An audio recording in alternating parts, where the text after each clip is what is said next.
ಮತ್ತೊಮ್ಮೆ ಸುಹಾಸಿನಿಗೆ ಸ್ವಾಗತ. ಹೂಗಳಿಂದ ಹೇಗೆ ಸಹಜ ಸೌಂದರ್ಯವನ್ನು ವೃದ್ಧಿಸೋದು ಅನ್ನೋದ್ರ ಬಗ್ಗೆ ಮಾತಾಡ್ತಾ ಇದ್ವಿ. ನಮ್ಮ ಮಾತನ್ನು ಮುಂದುವರಿಸ್ತೀವಿ.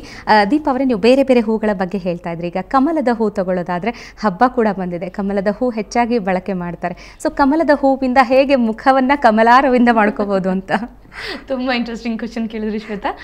ಅಫ್ಕೋರ್ಸ್ ಈಗ ತಾನೇ ವರಮಹಾಲಕ್ಷ್ಮಿ ಸ್ಟಾರ್ಟ್ ಆಗ್ತದಲ್ಲ, ಸೊ ಅದಕ್ಕೆ ನಾವು ತಂದಿರುವಂಥ ಗುಲಾಬಿನ ಅಂದರೆ ಸಾರಿ ಕಮಲನ ನಾವು ದೇವ್ರಿಗಂತೂ ಇಟ್ಬಿಡೋಣ. ಆಮೇಲೆ ಅದನ್ನು ನೈರ್ಮಲ್ಯ ಅಂತ ತೆಗೆದು ಬಿಸಾಡೋ ಬದಲು ಅದ್ರಲ್ಲಿ ನಾವು ಏನು ಮಾಡ್ಕೊಳ್ಬೋದು ಅಂತಂದರೆ ಆದಷ್ಟು ಫ್ರೆಶ್ ಆಗಿರಬೇಕು. ಫ್ರೆಶ್ ಆಗಿದ್ದಾಗ ಅದ್ರ ಪೆಟಲ್ಸ್ನೆಲ್ಲ ನೀಟಾಗಿ ತೆಗೆದುಬಿಟ್ಟು ಅದ್ರ ಒಳಗಡೆ ಪೋಲನ್ ಅಂತ ಹೇಳ್ತೀವಿ. ಅಂದರೆ ಒಂದು ಬುಗುರಿ ಆಕಾರದಲ್ಲಿ ಒಂದು ವೈಟ್ ಕಲರ್ದು ಒಳಗಡೆ ಇರುತ್ತೆ. ಅದು ತುಂಬ ಇಂಪಾರ್ಟೆಂಟ್. ಯಾಕೆಂತಂದರೆ ಈಗ ನಾವು ಮಾರ್ಕೆಟಲ್ಲಿ ನೋಡಿದಾಗ ವಾಟರ್ ಲಿಲಿ ಮತ್ತು ಲೋಟಸ್ ಎರಡೂ ಕಮಲದ ಹೂ ಅಂದರೆ ಲೋಟಸ್ ಅಂತಾನೆ ಸೇಲ್ ಮಾಡ್ತಿದ್ದಾರೆ. ಯಾವಾಗ ಒರಿಜಿನಲ್ ಕಮಲ ಅಂತಂದ್ರೆ ಅದ್ರ ಒಳಗಡೆ ಒಂದು ಬುಗುರಿ ಶೇಪಲ್ಲಿ ಇರುತ್ತೆ, ವೈಟ್ ಕಲರ್ದು ಪೋಲನ್ ಇರುತ್ತೆ. ಅದಿದ್ರಷ್ಟೇ ಕಮಲದ ಹೂ. ಬಟ್ ಎರಡು ನೋಡಕ್ ಒಂದೇ ತರ ಕಾಣಿಸುತ್ತೆ, ವಾಟರ್ ಲಿಲಿ ಮತ್ತೆ ಲೋಟಸ್. ಸೊ ಸರಿಯಾಗಿ ನೋಡಿ ತಗೋಬೇಕಾಗುತ್ತೆ.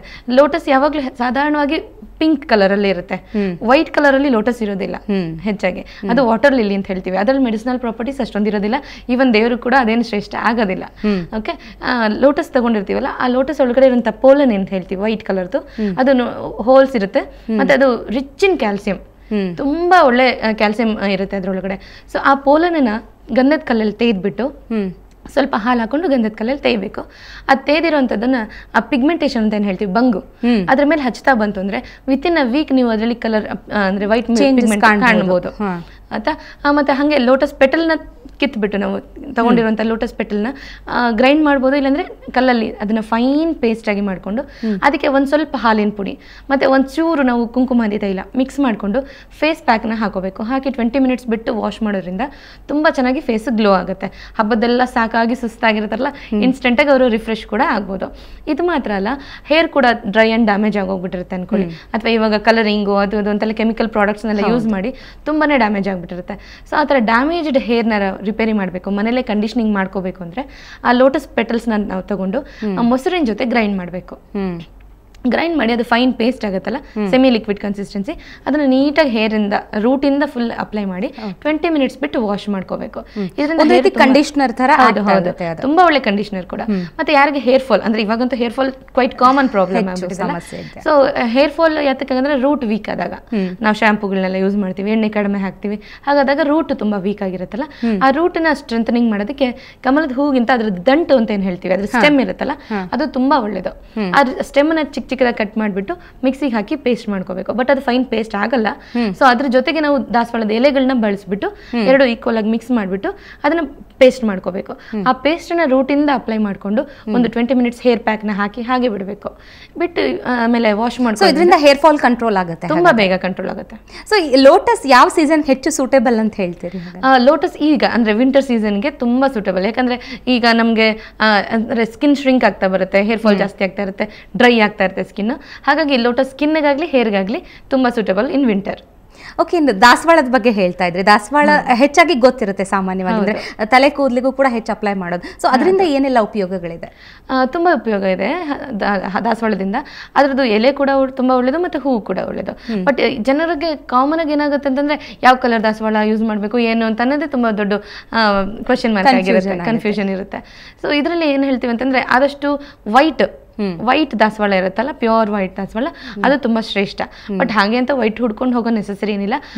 ಜನರಲ್ ಆಗಿ ಒಂದು 7-8 ಸುತ್ತಿಂದು ದಾಸವಾಳ ಅಂತ ಬರುತ್ತೆ, ಮನೆ ಹತ್ರ ಎಲ್ಲ ಹಾಕೊಂಡಿರ್ತಾರೆ, ರೆಡ್ ಕಲರ್ ಇರುತ್ತೆ, ಅದು ಕೆಂಪು ಕಲರ್ದು. ಆ ದಾಸವಾಳ ಹೇರ್ಗೆ ತುಂಬಾ ಒಳ್ಳೇದು, ಹೂವು. ಬಟ್ ಎಲೆ ವೈಟ್ ಅದಾದ್ರೂ ಪರವಾಗಿಲ್ಲ, ರೆಡ್ ಅದಾದ್ರೂ ಪರವಾಗಿಲ್ಲ. ಆದ್ರೆ ಅದ್ರಲ್ಲಿ ಹೈಬ್ರಿಡ್ ಎಲ್ಲ ಮಾಡಿರ್ತಾರೆ, ಹೈಬ್ರಿಡ್ ದಾಸವಾಳ ಅಂತ, ಯೆಲ್ಲೋ ಕಲರ್, ಆರೆಂಜ್ ಕಲರ್, ಈ ತರದೆಲ್ಲ. ಆ ಹೈಬ್ರಿಡ್ ಆದಷ್ಟು ಯೂಸ್ ಮಾಡೋದು ಬೇಡ. ಸೊ ಈ ಎಲೆಗಳನ್ನು ಅಷ್ಟೇ ಕಿತ್ಬಿಟ್ಟು ಅದನ್ನ ಫೈನ್ ಪೇಸ್ಟ್ ಮಾಡಿ ಹೇರ್ ಕಂಡೀಷನರ್ ಆಗಿ ಯೂಸ್ ಮಾಡೋದು ಸಾಧಾರಣ ಎಲ್ಲರಿಗೂ ಗೊತ್ತೇ ಇರುತ್ತೆ. ಸೊ ಅದ್ರ ಜೊತೆಗೆ ನಾವು ಹೇರ್ ಫಾಲ್ನ ಕಂಟ್ರೋಲ್ ಮಾಡ್ಬೇಕಂದ್ರೆ ದಾಸವಾಳದ ಎಲೆ ಏನಿದೆ ಅದು ಒಳ್ಳೆ ಎಮುಲ್ಸಿಫೈಯರ್ ಅಂದ್ರೆ ಬೈಂಡಿಂಗ್ ಏಜೆಂಟ್. ಸೊ ಈ ಬೈಂಡಿಂಗ್ ಏಜೆಂಟ್ ನ ಉಪಯೋಗಿಸ್ಕೊಂಡು ನಾವು ಬೇರೆ ಬೇರೆ ಪ್ಯಾಕ್ಗಳನ್ನ ತಯಾರಿಸ್ಕೋಬಹುದು.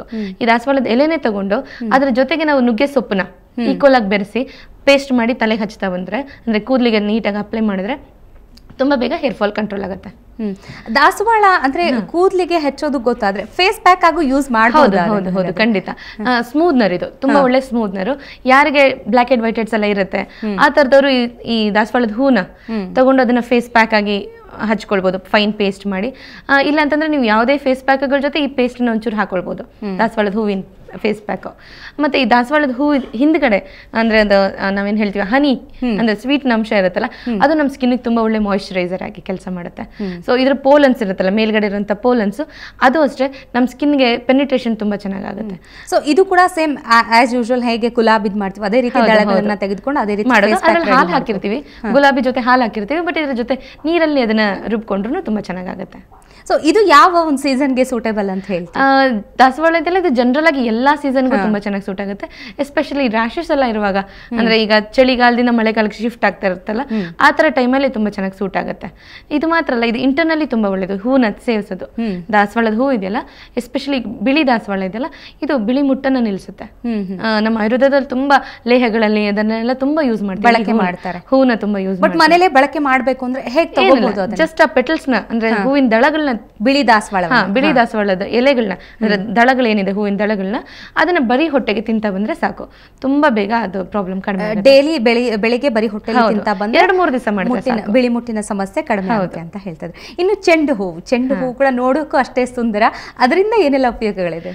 ಖಂಡಿತ ನಾವು ಎಷ್ಟೋ ಇಗ್ನೋರ್ ಮಾಡ್ಬಿಡ್ತೀವಿ. ಚೆಂಡು ಅಯ್ಯೋ ಅದು ಅಷ್ಟು ಶ್ರೇಷ್ಠ ಅಲ್ಲ ಅದು ಅಂತೆಲ್ಲ ಹೇಳ್ಬಿಟ್ಟು ಹಾರಕ್ಕೆ ಅಷ್ಟೇ ತಯಾರಿ ಮಾಡೋದಕ್ಕೆ ಅಷ್ಟೇ ಅನ್ಕೊಂಡಿರ್ತೀವಿ.